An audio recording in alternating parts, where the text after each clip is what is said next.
My guest today has loomed large over the A&M industry in India for over 30 years. His company, Madison World, has been a market leader in a sector that's dominated by global giants. And he has also shaped the way this very industry functions.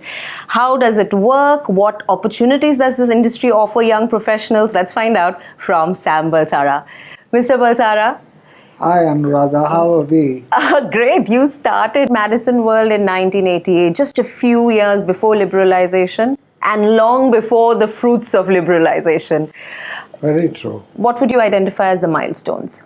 Well, I have had an opportunity to think about this. So I would say there have been, with the advantage of hindsight, there have been 3 or 4 major milestones in my journey until now, which I think may be a bit relevant to younger entrepreneurs who are sort of setting out.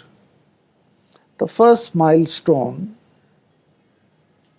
on the day I started, I was very clear that the reason why I was starting Madison was not because I had a dying ambition to be an entrepreneur or be my own boss or make a lot of money or stuff like that.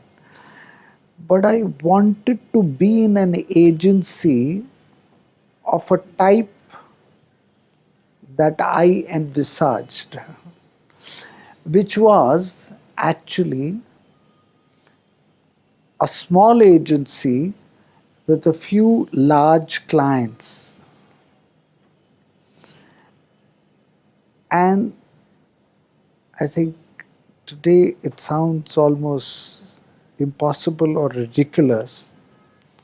You won't believe it that for the first almost 5 years, this agency which I founded, not only did it not go for a pitch, but if we were invited to a pitch, we said we are busy. Godrej and Nerolac were your two first opening accounts, isn't it? And Nelco. Nelco. At that time, I think I was a little afraid of letting down my client. So, my own resources were low, my management bandwidth was extremely poor. So, therefore, I did not want to take on more than I can chew. What that resulted in, but, is a fantastic foundation for Madison. So, the first 5 years were a tremendous foundation block. I think the second 5 years made us, and thanks to a very good client, and therein lies another story for an agency, is if you have a good, enlightened, demanding and tough client, you are halfway home.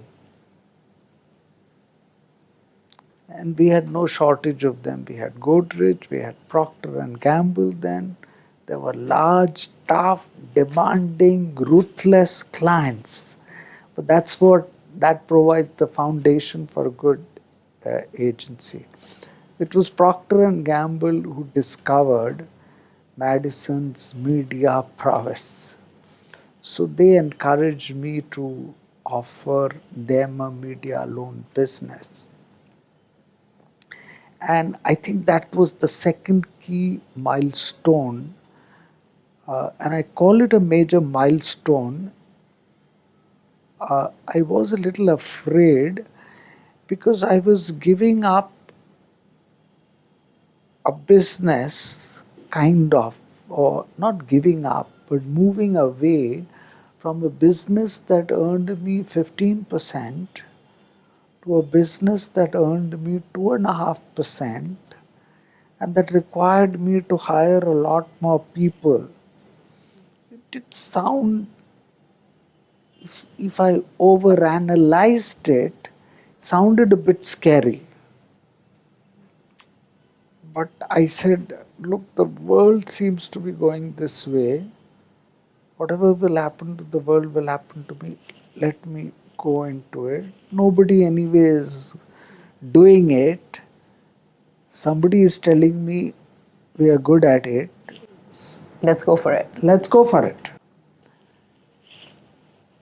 I think the third milestone was,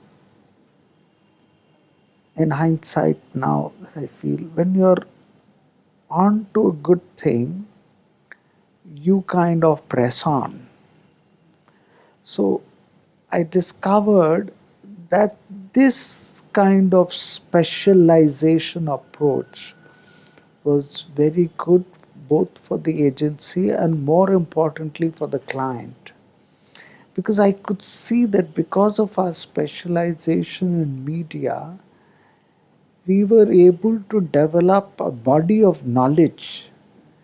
We were able to develop a cadre of professionals who had pride in themselves, who had pride of of their profession, and because of their strong focus and doing the same job repetitively, had become number one experts, so their opinion mattered, and number two, they had become efficient because of doing the same thing over and over again, because of which we were able to offer this service at a fairly reasonable cost and provide value to the client.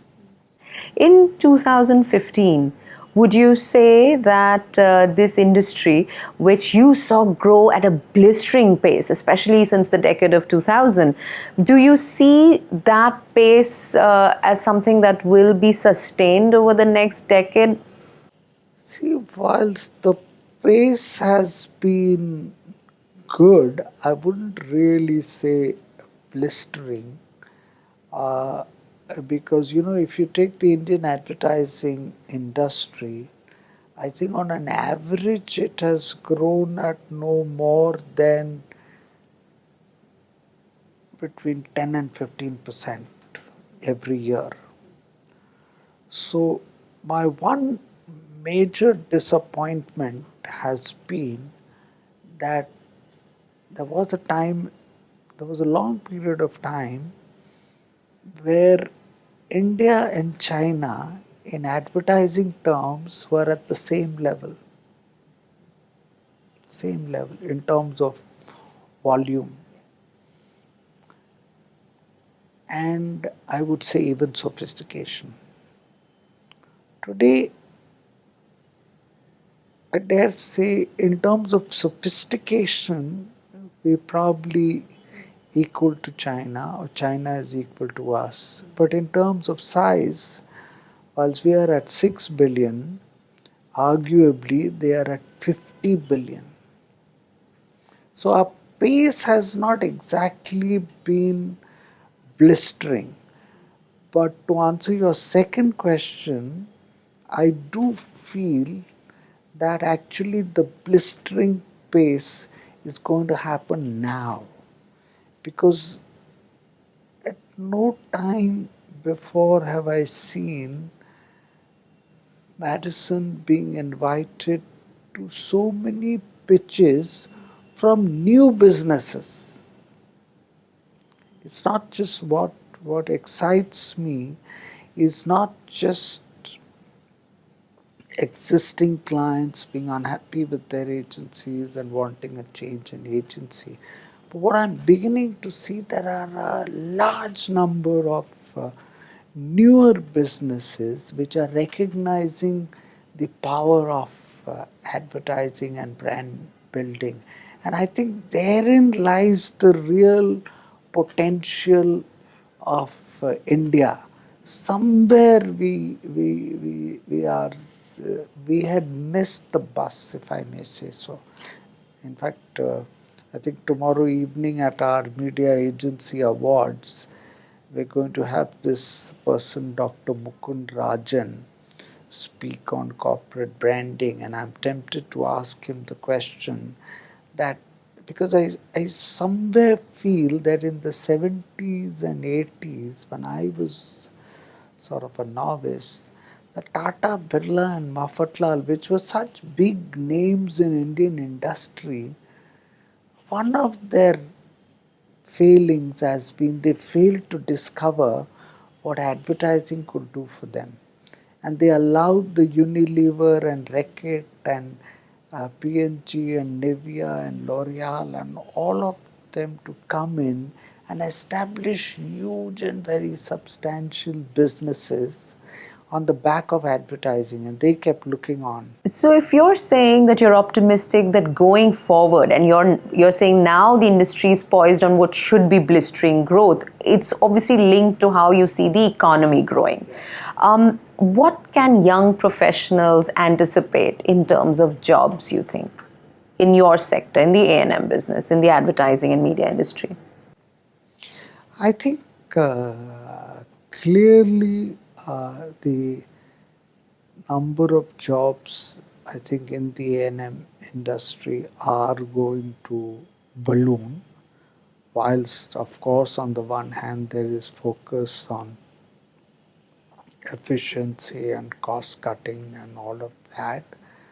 I do feel that the number of jobs in our industry are going to increase exponentially, and there is tremendous opportunity for younger people to come in and question everything that is being done today and find newer, faster, quicker, cheaper ways of achieving even higher results than, say, what I did with the so-called media agency way back in 95.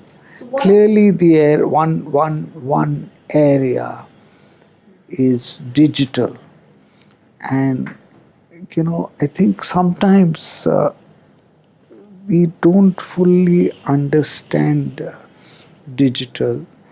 It's not about digital marketing, or it's not about digital advertising. I think the honest reality is that we are living in a new digital world. I mean, and this world is threatening, or I would say we are way past the threatening stage. This world is actually turning our world upside down. I mean, when was the last time Madison used a travel agent? And I think it was only about 5 years ago when we were, dependent on the travel agent. Now, half the things, we're doing on our own. What are the job opportunities in this digital world? How would you say a young professional get ready to make the most of this change? So I would say, whilst job opportunities are tremendous, one of the things the digital world is doing, if I may dare say, is it is throwing up a lot of data. So data analytics is red hot, isn't it? You have a specialized unit for it. In addition to data analytics, which may be a sort of a different and a specialized stream, a significant departure for, I think, most managers or even executives is that we live today in a data-rich world, and every decision, I would say, is today being made 80% on data and 20% on intuition. If I look back 40 years, the decision was 10% on data and 90% on intuition. And it used to be taken only by one man, the boss man at the top. That has gradually changed today to 80-20. There's also, I think, democratization of decision-making processes because of this, which is happening. Because you see, when decisions are data-based, then you can afford these decisions to be taken at much lower levels. Whereas earlier, since everything was intuition-based, Or discretionary. or discretionary, intuition and discretion pretty similar. It used to always tend to go up. Should we invest in this? Should we buy this land? Should we launch this product? Should we do this? Today, there's so much of data available that it becomes a little easier. And that, I think, is also, again, a huge opportunity for youngsters, because they can get opportunities earlier, they can feel more in control, more in power. In addition to jobs, but I would say there is a huge opportunity for younger people to turn entrepreneurs from day one. In my time, I spent 16 years 8 years in marketing and 8 years in advertising, working for 2 other advertising agencies before I thought I was ready to create an agency that I could be proud in to work in. Today, I think you don't have to wait that long, although it's a bit of a mistake to jump into it a bit too soon also. But the opportunities in terms of new business models that are sort of opening up are so huge, and the tools and techniques and data available are so easy and so ready. Capital is available so much easier. So I think. Do you think that the formal education and the kind of education that is being given out, is that education adequate for young professionals to make the most of these opportunities, whether it is as professionals or as entrepreneurs? I dare say certainly not. I'm not an expert on education, but I would say certainly at least up to the graduate level, and that is where, unfortunately, most of ordinary Indians end up doing, is woefully inadequate. And I think I hope that our college syllabus and the way of teaching and all that will change. But I think that's an area where digital could begin to play a very big role, like online training programs. And what's your view on online education, of the kind of gap it could fill, and also of professionals learning as they earn? So you're working and you learn. I would say online training for the new generation, who we call digital natives, should get easy adoption. Maybe online training for me may be a little tough. I've gone on to some of the Facebook training programs, and I find it a bit too cumbersome to sort of navigate on the net all the time.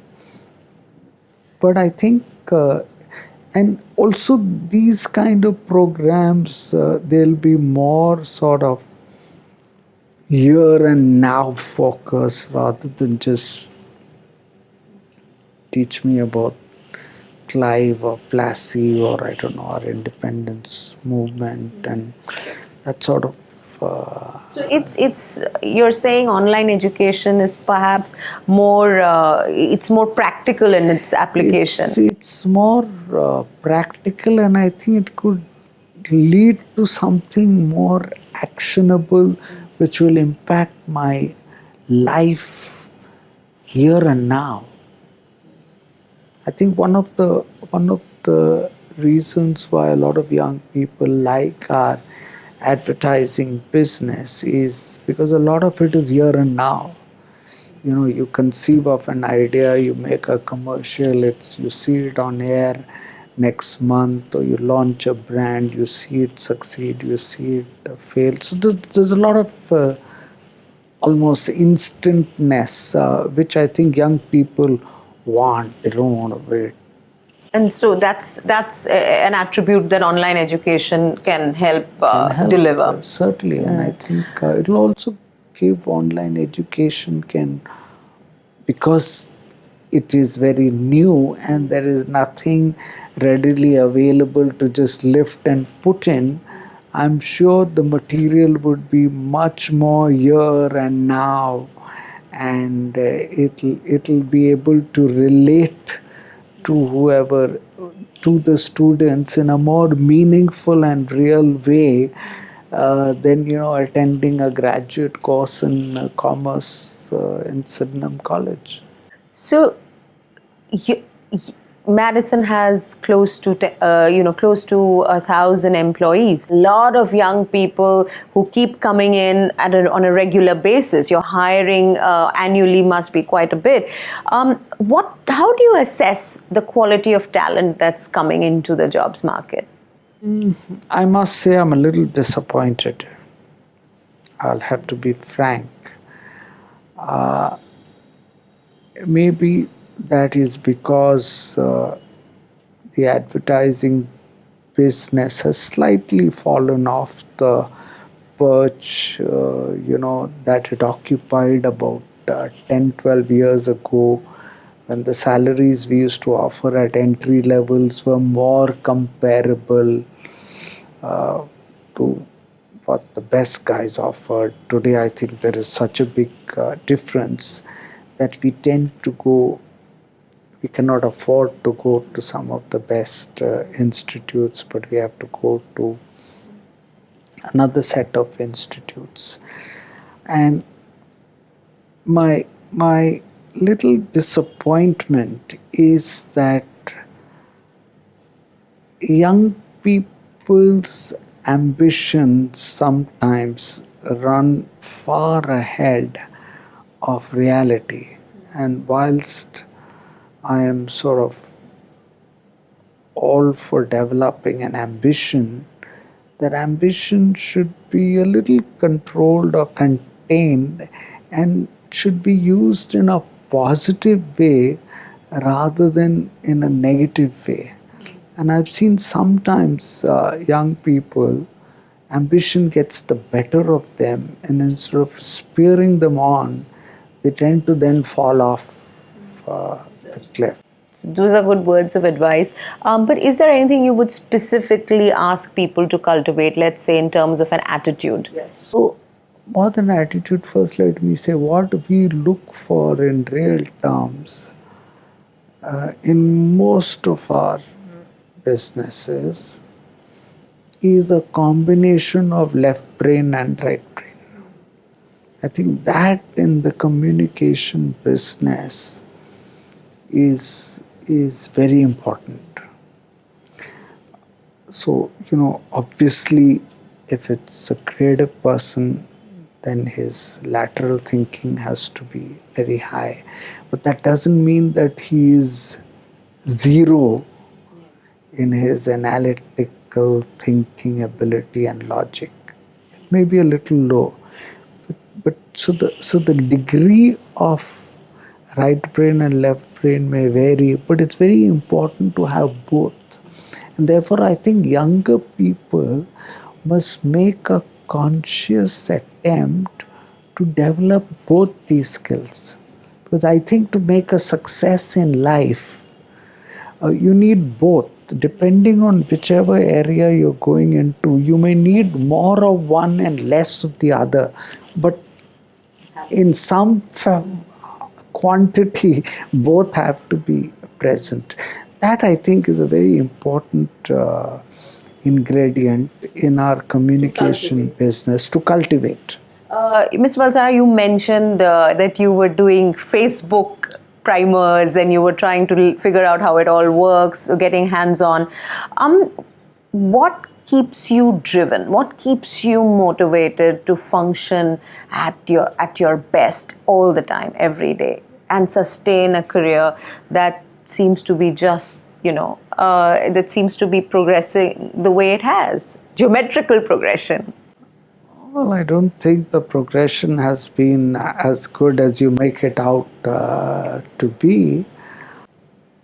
I think I seem to derive a lot of pleasure and joy from the small things in life. And, I don't set up for myself lofty goals or lofty ideals. And, I set for myself pretty short, intermittent. I have to do a good job of this interview that Anuradha has asked me to do, and that is here and now, and I have to do that well. And I have to give a talk this evening. I have to do that well. That's occupying my mind now, and if I have done that well, then that gives me some satisfaction. I'm not going to worry right sitting here now and brood over the fact that Madison should be 10,000 crores and it's only 4,000 crores, and what do I do? So I tend to, I think, have a self-defense mechanism that keeps me motivated and just a little bit dissatisfied enough to spur me on to the next thing, which I think is reasonably important, because otherwise, however successful you are, you tend to say, oh, my home is not like the Ambani home, or my home is not like the Queen's palace. So you'll never be happy or satiated in that sense. So if I was to, you were kind enough to say Madison is successful, and maybe whilst measured in a certain way it is successful, measured in another way it is usually unsuccessful. So I think it's in the eyes of the evaluator also, and you need to keep those eyes or that lens at a reasonable and a practical level. Sometimes I feel young people maybe destroy themselves a little bit by this thing which I'm broadly calling ambition. So I think Unrealistic ambition. I know of many young people, and I find it quite amazing. I would not be able to do that. I would not be able to, chuck up Madison or close it and say, something, I'm going to start making planes. Of course, I am greatly inspired by my old friend Captain Captain Krishnan Nair of Leela, who I used to know very well. And he moved from the handloom, he was an army person, from there he moved to the handloom business. And the age of 60, he went into hospitality. But I, for one, would not be able to do that. So I find it very surprising that sometimes young people who are earning very well by my standards just chuck up everything and say, yeah, I want a break, or I want to do something different. I think that's a little too rash.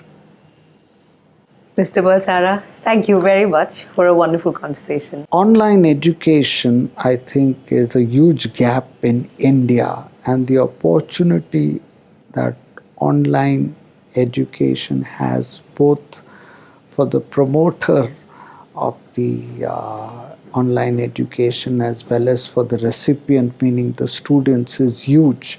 So I'm delighted that somebody has taken the initiative and is going through great pains and allocating huge resources to establishing a good, high quality online education system, I think it should go a very long way in making Indians employable. As somebody said, India has a large educated population, but it has a very low employable population, and I think online education can solve that problem.